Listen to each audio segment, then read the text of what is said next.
India's participation in China-led regional groups, debating the pros and cons.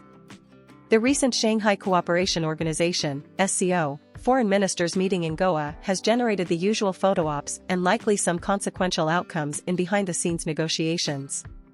Nevertheless, it should prompt us to contemplate the proliferation of comparable multilateral organizations, their objectives, and their implications for India. As the name suggests, the SCO is an organization instigated by China and, no matter the facade, controlled by China. Two other organizations that arose during the same epoch, the past 2 decades, are the BRICS, Brazil, Russia, India, China, South Africa, and RIC, Russia, India, China, forums. These 3 organizations have 3 countries in common: China, Russia, and India. The commonality in all 3 forums is the preeminence of China. Therefore, we have listed India last. We are aware that all governments enjoy the pomp and circumstance of summitry, and the Modi administration relishes it more than any since perhaps Indira Gandhi's era.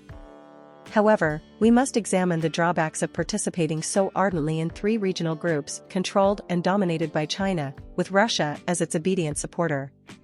We also know that multilateralism is the buzzword of our time. However, what level and what kind of multilateralism can we anticipate from organizations started and run by China with a couple of its supporters, if not quasi-vassals, and an adversarial India? Using the term an isolated India would undoubtedly incite many people. Nonetheless, consider any of these 3 organizations. China and Russia are now entirely linked.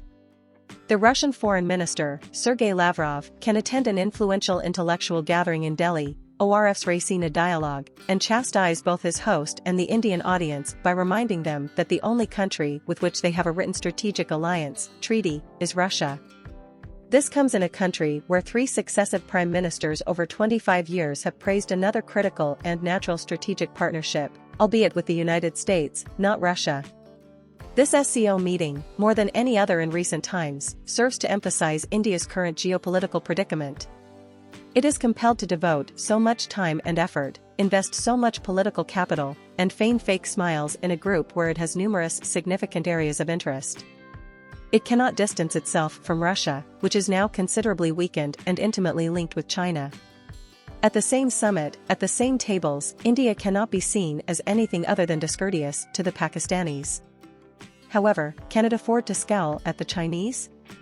Debating the advantages and disadvantages of India's participation in China-led regional groups must be done.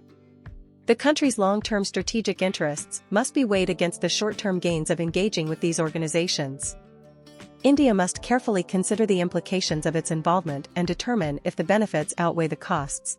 Thanks for watching. God Kuber bless you with fame and wealth.